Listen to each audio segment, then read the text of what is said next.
आज से उत्तराखंड विधानसभा का बजट सत्र शुरू हो चुका है। वहीं बीते रविवार विधानसभा अध्यक्ष ने बजट सत्र के एजेंडे को लेकर बैठक की थी, जिसमें इस्तीफा दे चुके नेता प्रतिपक्ष यशपाल आर्य और विधायक प्रीतम सिंह शामिल नहीं हुए थे, जिस पर सत्र के पहले दिन ही राजनीति भी गरमाने लगी।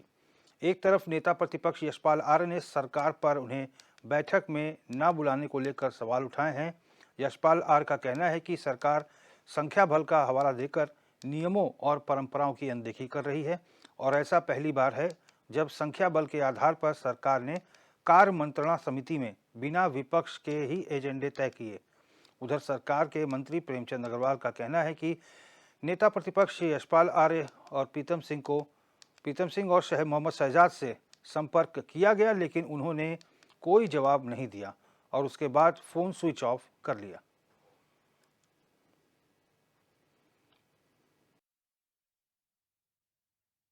मंत्रणा समिति की बैठक के लिए सभी को आमंत्रण दिया गया था और उस कार्यमंत्रणा समिति में जिस समय ये बैठक आहूत की गई, उससे पहले मैंने नेता प्रतिपक्ष जी से, माननीय प्रीतम सिंह जी से मैंने खुद ने आग्रह किया था टेलीफोन करके, और उसके बावजूद अब वो नहीं आए। ये कारण तो मैं नहीं कह सकता क्यों नहीं आए, लेकिन निश्चित रूप से कार्यमंत्रणा समिति के लिए जैसा मुझे जानकारी है कि विधानसभा सचिवालय से भी सचिव विधानसभा जी के द्वारा अनेकों बार उनसे संपर्क स्थापित किया गया कि वो समय अपनी सुविधानुसार बताएं ताकि कार्यमंत्रणा समिति की बैठक हो सके।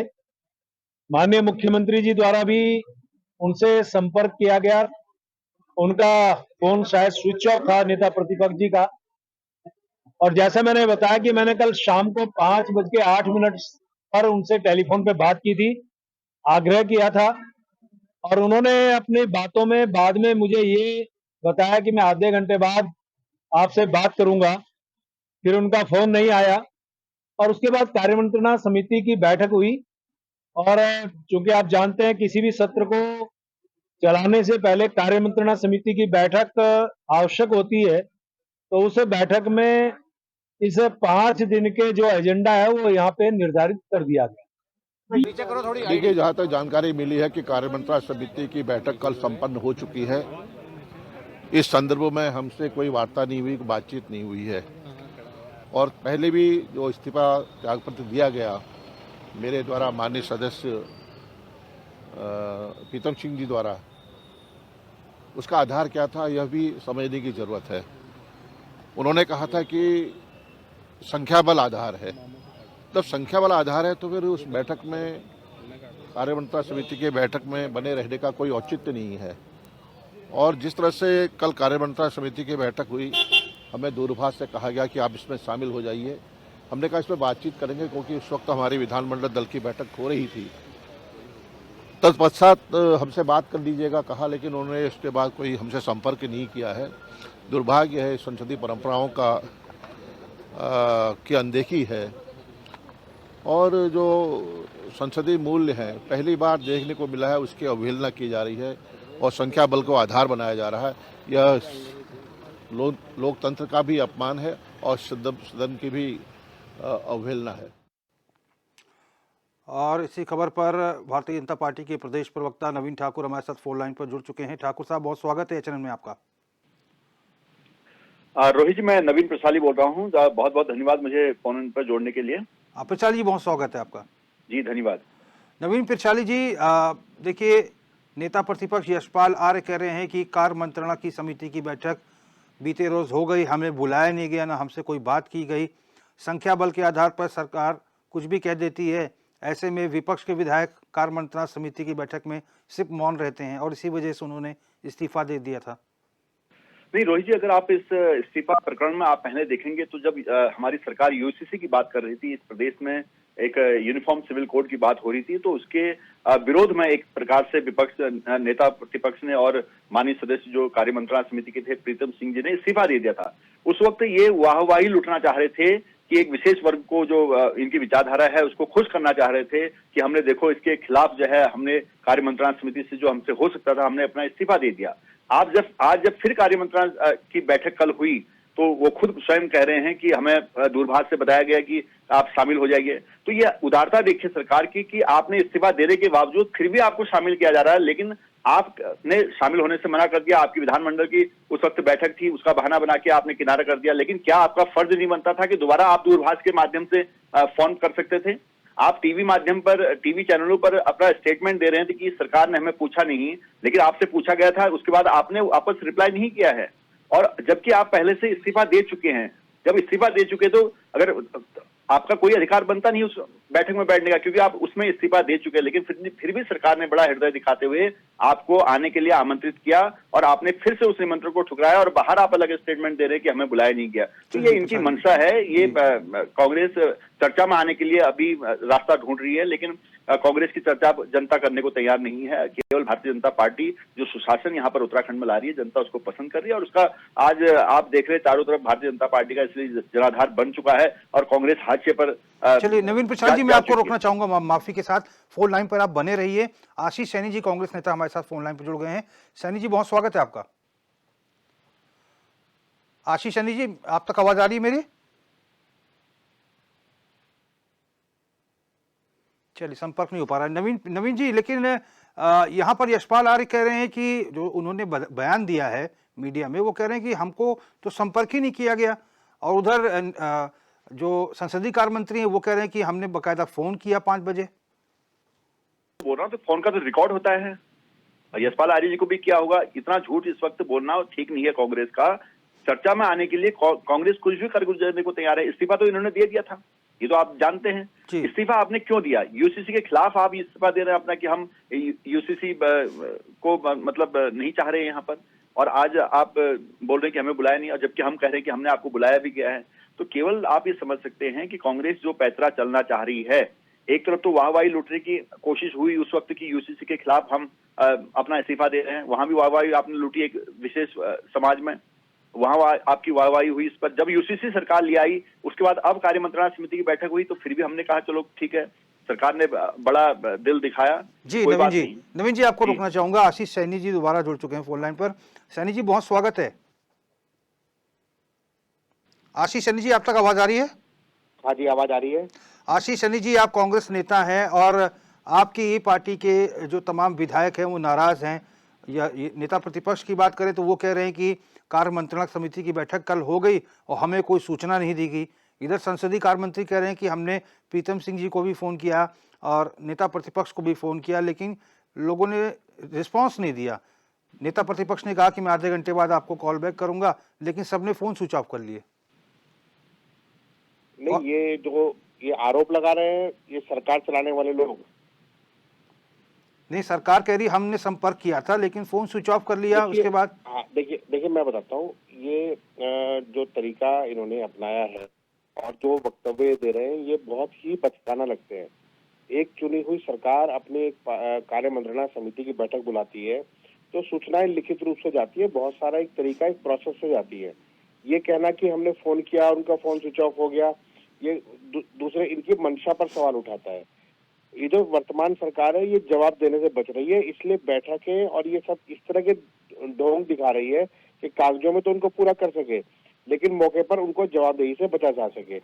सरकार को यदि लगता है कि कार्य मंत्रणा समिति की बैठक तत्काल बुलाई गई और उसमें सूचित नहीं हो पाए तो आप अगले दिन बुला लीजिए, लेकिन बुलाने के बजाय इस तरह के चीजें सामने लाने की कोशिश करेंगे जैसे ये कोई कॉलेज के स्टूडेंट्स की कोई फेयरवेल पार्टी हो कि अगर आज हम तत्काल फोन करेंगे तो आप मिल जाइए।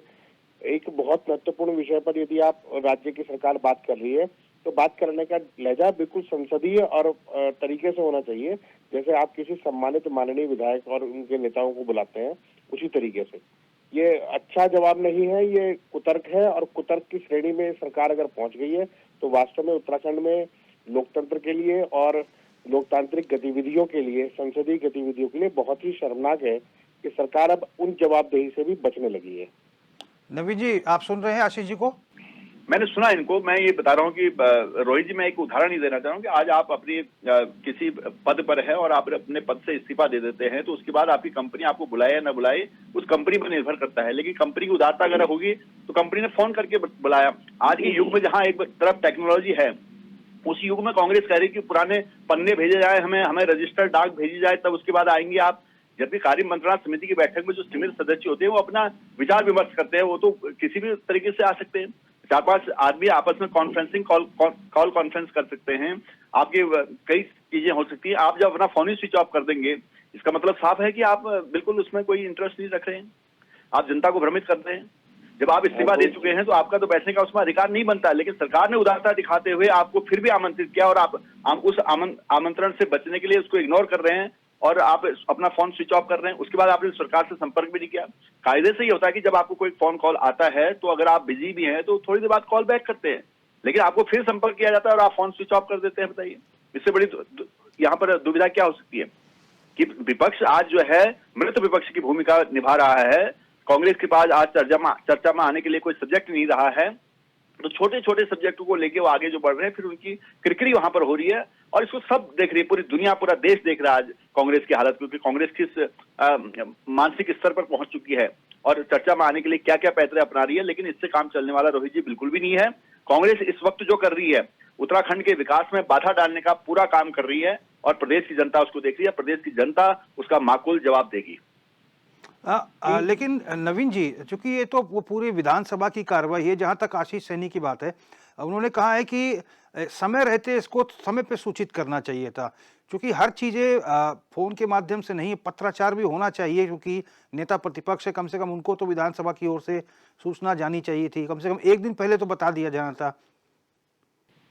देखिए रोहित जी, क्या होता है कि कार्य मंत्रणा समिति की जब सदन शुरू होता है उसके बाद भी कार्य मंत्रणा के बैठक होती है और उसके एक दिन पहले भी होती है। बहुत लंबा नहीं होता, क्योंकि ये सदन कैसे चलेगा उस पर चर्चा होती है। यहाँ पर ये नहीं होता कि बजट कैसा होगा, ये बजट सत्र है, ये बजट कैसा होगा कार्य मंत्रणा समिति तय नहीं करेगी। कार्य कैसे चलेगा, सदन में कैसे कैसे उसको पेश किया जाएगा, उसकी रूपरेखा होती है। ये सवाल नवीन प्रसाद जी इसलिए उठ रहा है ना, क्योंकि इधर तो संसदीय कार्य मंत्री कह रहे हैं कि मैंने फोन किया, मैंने सूचना दी, और उधर नेता प्रतिपक्ष कह रहे हैं कि मुझे कोई सूचना ही नहीं मिली। यानी कि कोई ना कोई इसमें से एक व्यक्ति झूठ बोल रहा है। बिल्कुल एक व्यक्ति झूठ बोल रहा है और कांग्रेस झूठ बोल रही है। चलिए आशीष सैनी जी, नेता प्रतिपक्ष ही झूठ बोल रहे हैं, कांग्रेस के नेता झूठ बोल रहे हैं, ये आरोप है बीजेपी का। देखिए, मैं इनके जो वक्तव्य है, मैं चाहूंगा कि उत्तराखंड की सारी जनता भारतीय जनता पार्टी के वक्तव्य को ध्यान से देखे। भारतीय जनता पार्टी एक सदन नहीं चला रही है। ये जैसे भाजपा के कार्यालय में बैठते हैं और आपस में बात करते रहते हैं चाय समोसे खाकर, ये उस तरीके से सदन चलाना चाहते हैं। ये चाहते हैं कि सदन भारतीय जनता पार्टी की शर्तों पर चले और इनके अनुसार चले, इनसे कोई सवाल न पूछे। इसीलिए ये इस तरह की बात करते हैं कि संबंधित व्यक्ति इसलिए नहीं आए कि हमने उनको फोन किया था।